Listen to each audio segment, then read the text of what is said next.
You know, as a police officer, I'm compelled to make this video. I've been in law enforcement for 10 years, and I'm speaking to my peers, other fellow officers, people in any kind of law enforcement position. I've seen officers nationwide enforcing tyrannical orders against the people, and I'm hoping it's the minority of officers, but I'm not sure anymore, because every time I turn on the television, every time I look to the internet, I'm seeing people arrested or cited for going to church, for traveling on the roadways, for going surfing, opening their businesses, going to the park with their families, or doing nails out of their own house, using their own house as a place of business, and having undercover agents go there and arrest them and charge them with what? With a crime? I don't know what crime people are committing by doing nails in their own house, but we're seeing this more and more and more, and we need to start looking at ourselves as officers and thinking, is what I'm doing right? Now, I want to remind you that regardless of where you stand on the coronavirus, we don't have the authority to do those things to people just because a mayor or a governor tells you otherwise. I don't care if it's your sergeant or your chief of police. We don't get to violate people's constitutional rights because somebody in our chain of command tells us otherwise. It's not how this country works. Those are de facto arrests. You know, we're violating people's rights and taking money from them, or even worse, arresting them and depriving them of their freedom when they are exercising their constitutional rights. So let's talk about that. Let's read something right here off of the Declaration of Independence. All men are created equal. Among these, we have the right to life, liberty, and the pursuit of happiness. That to secure these rights, governments are instituted among men, deriving their power from the consent of the governed, meaning our power and any government official's power is derived from the people. Okay? We don't hold power over our citizens.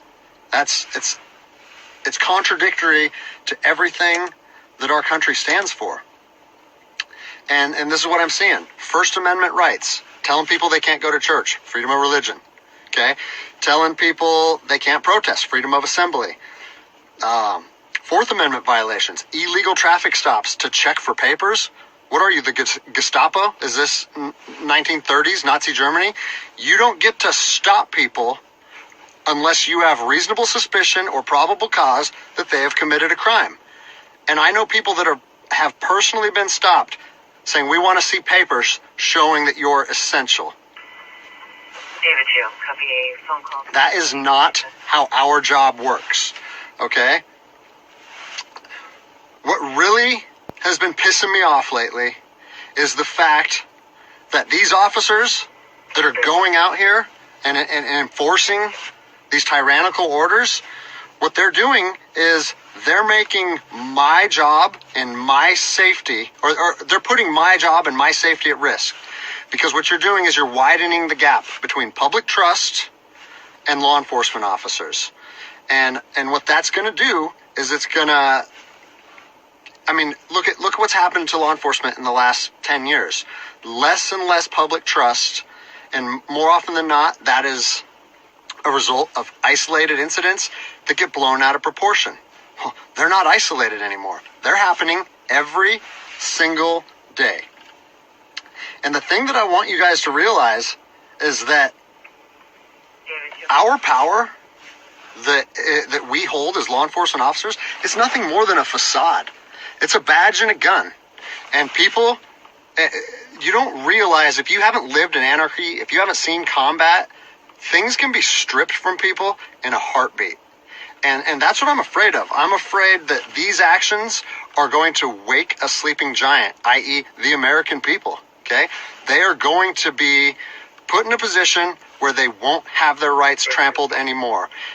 And us as law enforcement officers we'll have our ability to enforce the law stripped from us in about 10 minutes. Okay? I think what is going to happen if this continues is we're going to see bloodshed in the streets. Okay? I don't want to see bloodshed in the streets on either side of this coin. I don't want to see fellow officers get injured or killed, and I certainly don't want to see citizens get injured or killed.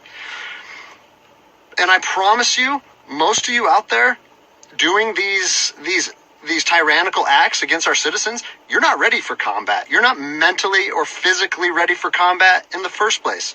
I promise you, you don't want to go through that, and I hope I never have to go through that again. You don't get to just say, well, I'm doing this because I was told to do so, or I'm following orders, or I need to keep this job. Guess what? I need to keep this job more than anybody. I have 3 young children. I have 2 houses. Like, I have the same sob story that the rest of you guys have.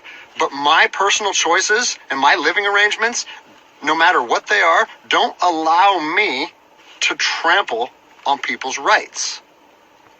And I don't understand why that concept is so hard for people to understand. Listen, you need to stand up for what's right. You need to, if you're part of a department or an agency that is asking people or asking their officers or their deputies to impose on people's rights and infringe on their freedoms, you need to step up and say, no, that's not me. That's not what I signed up for, and that's going against my oath. And if that costs you your job, so be it.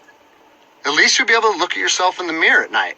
I've already expressed this to my department. And luckily for me, I come from a department that I feel like my chain of command shares my view, but I don't care what department you're part of or what your chain of command thinks. You don't get to trample on people's liberty. And so, as a special operations veteran, I've fought on the streets of Iraq under the U.S. government's guise of freedom. And I'm telling you what, the American people are going to you are going to wake a sleeping giant, and they are going to fight 10 times harder for their freedom on their soil than anything you've ever seen before. And if that's something you're willing to face, then keep trampling on people's rights. But I promise you, the American spirit of defiance is going to rise again, and it's going to be a big problem for our country. So I'll leave you with this, something that I learned as an E-nothing in the Army. No matter what situation you're put in, if you look inside yourself and ask yourself one question, am I doing the right thing? You ask yourself that, you know the answer. And no amount of money or no order or law or anything should be able to make you go against doing the right thing.